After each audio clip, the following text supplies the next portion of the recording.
नमस्कार मित्रांनो, महाराष्ट्र सरकारचा सगळ्यात मोठा निर्णय आता महाराष्ट्र सरकारने मंत्रिमंडळामध्ये देवेंद्र फडणवीस आणि एकनाथ शिंदे यांनी घेतला अखेर सगळ्यात मोठा निर्णय। राज्यातील 18 वर्षाच्या वरील ज्यांच्याकडे मतदान कार्ड आहे त्यांना अखेर मिळणार आता तब्बल 16,000 रुपये। सरकारचा हा मोठा निर्णय सगळीकडे सध्या चर्चेचा विषय ठरतोय।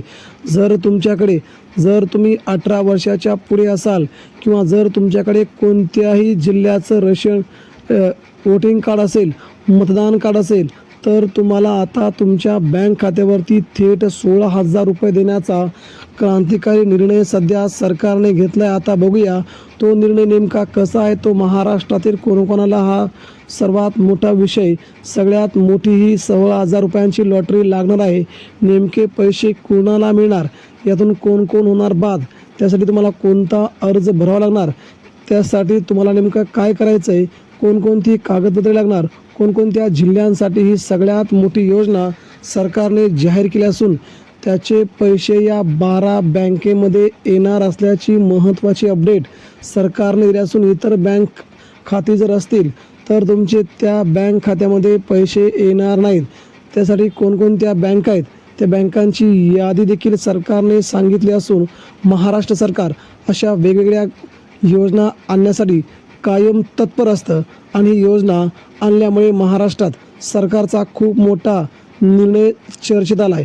मित्रांनो, आपण दरवेळेस या सरकारला मतदान करता, ज्या कार्डाने मतदान करता ते मतदान कार्ड, त्याच मतदान कार्डावरती आजपर्यंत कोणत्याच राज्यातील कोणत्याच मुख्यमंत्र्यांनी, कोणत्याच मंत्र्यांनी तुम्हाला मतदान कार्डावरती पैसे दिले नव्हते किंवा कोणतीच वस्तू दिली नव्हती। ज्यावेळेस तुम्ही मतदान करता, मतदान करून घरी येता, परत ते कार्ड ठेवता, मात्र त्या कार्डावरती तुम्हाला कोणत्याही प्रकारचे पैसे त्या सरकारकडून मिळत नव्हते। मात्र हा सरकारचा क्रांतिकारी निर्णय आता सगळ्यांसाठी चर्चेचा विषय ठरतोय, कारण की या निर्णयामुळे मतदान कार्डाचं चीज झालं आहे। आपण अतिशय महत्त्वाच्या ठिकाणी मतदान कार्ड काढतो, मतदान कार्ड वापरतो, मतदान कार्डवरती वेगवेगळ्या योजना घेतो, मात्र तुम्हाला मतदान कार्डावरती पैसे मिळत नाहीत। तर हा निर्णय सरकारने घेतलेल्या निर्णयापैकी सर्वोत्तम निर्णय म्हणावा लागेल। नेमक्या मतदान कार्डावर तुम्हाला कशा प्रकारे पैसे मिळणार, कोणकोणती कागदपत्रे लागणार, त्यासाठी तुम्हाला काय करायचं आहे, त्याची आपण इत्यंभूत शेवटपर्यंत माहिती बघून घेणारच आहोत मित्रांनो। परंतु या निर्णयाचं मात्र राज्याच्या वेगवेगळ्या जिल्ह्यातून स्वागत होत आहे। मुख्यमंत्र्यांचं आणि उपमुख्यमंत्र्यांचं कौतुक होत आहे। या दोघांचं देखील कौतुक होत असताना महाराष्ट्रात आता तुम्ही आमदारकीला, महानगरपालिकेला मतदान केलं असेल, आगामी काळात काही निवडणुका होतील, परंतु आता या निर्णयाचं सगळ्यांकडून प्रथमच खूप मोठ्या प्रमाणात स्वागत होत आहे। मित्रांनो, नेमके आता कोणकोणत्या बँक आहेत त्या 12 बँकांची नावं बघूया। नेमके तुम्हाला पैसे कसे मिळणार त्याची आता इत्यंभूत माहिती घेऊया। म्हणजे तुमच्या बँक खात्यावरती पैसे येण्यासाठी तुम्हाला कोणती प्रोसेस करावी लागणार, मतदान ओळखपत्रावरती हे पैसे येण्यासाठी सरकार आता कोणता डाव आखतंय याची आता आपण सविस्तर अपडेट माहिती जाणून घेऊया। मित्रांनो, महाराष्ट्र सरकार सतत आपल्या महाराष्ट्रातील नागरिकांसाठी खूप मोठ्या योजना वारंवार आणत असते। त्यापैकीच ही एक मोठी योजना आहे। आपण पाहिलं की महाराष्ट्रातील लाडक्या बहिणींसाठी 1,500 रुपये दर महिन्याला देण्याचं सरकारने योजना आणली। राज्यातील जवळजवळ 1.5 करोड महिलांच्या खात्यावरती दर महिन्याला जवळजवळ 30,000 करोड रुपये दर वर्षाला पडत असतात। त्यामुळे ही योजना महिलांच्या दृष्टिकोनातून महिलांच्या सबलीकरणासाठी खूप महत्त्वाची होती। त्यानंतर आपण जर पाहिलं तर तुम्हाला आधार कार्डवरती रेशन कार्डवरती वेगवेगळ्या योजना सरकार आणत असते।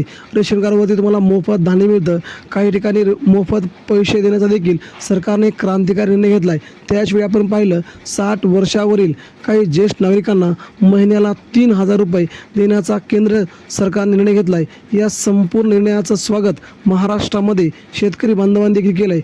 आपण जर पाहिलं तर शेतकरी बांधवांना PM किसान योजना, किसान सन्मान निधी योजना, नमो योजना, पीक विमा या अंतर्गत शेतकऱ्यांना दर महिन्याला पैसे दिले जातात। त्यामुळे या शेतकऱ्यांचं देखील संपूर्ण शेतीवरचं अवलंबून असणारं आयुष्य आता मात्र या पैशावरती अवलंबून राहतं आहे। त्यामुळे सरकार वेगवेगळ्या प्रकारचे क्रांतिकारी निर्णय अशा स्वरूपात घेत असतं। हे निर्णय घेत असताना सरकारला मात्र याची खूप मोठी चिंता असते की आपल्या महाराष्ट्रातील नागरिक कसे जगत असतील। त्यामुळे आता मतदान कार्डावरती तुम्हाला आजपर्यंत कोणीही पैसे दिले नाहीत. मात्र या सरकारने आपला हा निर्णय पुढे आणत संपूर्ण महाराष्ट्रातील सर्वसामान्य नागरिकांना खूप मोठा निर्णय जाहीर केला आहे. परंतु यामध्ये तुम्हाला नेमकं काय करायचं आहे, कोणत्या ठिकाणी अर्ज भरायचा आहे, कोणकोणती कागदपत्रे लागणार, हे तुम्हाला 16,000 रुपये मतदान कार्डावरती 16,000 रुपये मिळवण्यासाठी तुम्हाला कोणकोणती कामं करायची आहेत, कोणती कामं करायची आहेत, 2 कागदपत्र कोणती लागायची आहेत, त्यासाठी फॉर्म कसा भरायचा आहे याची आता आपण पुढच्या 2 मिनिटांमध्ये माहिती बघणार आहोत. मात्र मित्रांनो, तत्पूर्वी कोणत्या त्या बँका आहेत ज्या बँकामध्ये फक्त याच बँकामध्ये हे पैसे येणार, दुसऱ्या बँकेत हे पैसे येणार नाहीत, सरकारने स्पष्टीकरण दिलं आहे. कारण की काही बँका प्रायव्हेट बँका आहेत, त्या प्रायव्हेट बँकामध्ये सरकार आता पैसे पाठवत नाही. ज्या शासकीय बँका आहेत त्या बँकामध्ये सरकार पैसे पाठवते. यामुळे हा निर्णय सध्याच्या घडीला खूप मोठा निर्णय म्हणून गणला जात आहे. मित्रांनो, त्यासाठी विविध बँकांसाठी सरकारने आदेश दिले आहेत. जेव्हा सरकार त्या बँकांना आदेश देईल तेव्हा दुसऱ्याच दिवशी म्हणजे लवकरच तुमच्या खात्यावरती पैसे वाटपाला सुरुवात देखील होऊ शकते. त्यामध्ये 16,000 रुपये, कुणाला 10,000, कुणाला 16,000 अशा 2 हप्त्यामध्ये हे पैसे मिळतील. मात्र 16,000 कुणाला मिळणार हा देखील तेवढाच महत्त्वाचा प्रश्न आहे. तुम्ही गेल्या 6 महिन्यापासून तुमचं वोटिंग कार्ड काढलं असेल तर तुम्हाला पहिली बँक आहे महाराष्ट्र ग्रामीण बँक. या बँकेमध्ये तुम्हाला हे पैसे तुमचे मिळतील. त्यानंतर दुसरी जरी बँक बघितली तर अशा बहुतांश बँका आहेत ज्या बँकामध्ये सरकारने सांगितलं आहे. दुसरी बँक आहे SBI म्हणजे state bank of India. SBI मध्ये देखील सरकार तुमचे पैसे टाकणार आहे. म्हणजे तुमच्या पहिली बँक झाली महाराष्ट्र ग्रामीण बँक, दुसरी झाली SBI, तिसरी बँक आहे बँक ऑफ महाराष्ट्र. ही देखील शासकीय बँक आहे. सरकारच्या बँकेमध्ये सरकारला पैसे पाठवायला कोणत्याही प्रकारची अडचण राहत नाही. त्यामुळे त्यांनी बँक ऑफ महाराष्ट्र ही बँक निवडल्याचं सध्या बोललं जात आहे. बँक ऑफ महाराष्ट्र ही शासकीय बँक आहे. या बँकेमध्ये तात्काळ पैसे येतात. त्यामुळे या बँकेचा निवड करण्याचं सरकारचं खूप मोठं उद्दिष्ट आहे. त्यानंतर पुढची आणि महत्त्वाची बँक आहे ज्या बँकेत तुमचे 16,000 रुपये येतील ती म्हणजे TGS. तुमचं डाक ऑफिस म्हणजे तुमचं इंडियन पोस्ट ऑफिसचं ज्यांचं अकाउंट आहे त्यामध्ये देखील तुमचे पैसे येतील. इंडियन पोस्ट अकाउंटमध्ये पैसे येण्याचं कारण हेच कारण की गेल्या काही दिवसांपासून इंडियन पोस्टमध्ये बऱ्याच लोकांनी आपली खाती खोललीत. त्यामुळे त्यात देखील पैसे पाठवण्याचं सरकारने आपलं सर्वात मोठं काम केल्याचं यावरून समजतंय.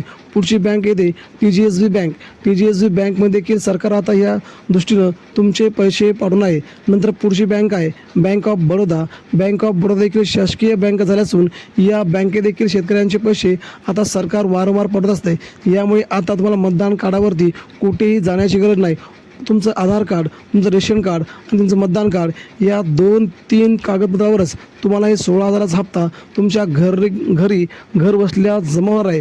तेव्हा शेतकरी बांधवांनी, नागरिकांनी याची काळजी घेऊन आगामी काळामध्ये यांचे फॉर्म कधी निघतात याची सतर्कता बाळगून लवकरच तुम्ही याचे फॉर्म भरून घेणं, जेणेकरून तुमचे 16,000 रुपये वाचतील असा सरकारने मोठा निर्णय घेतला आहे. तेव्हा सरकारच्या निर्णयाचं खूप मोठं स्वागत होत आहे.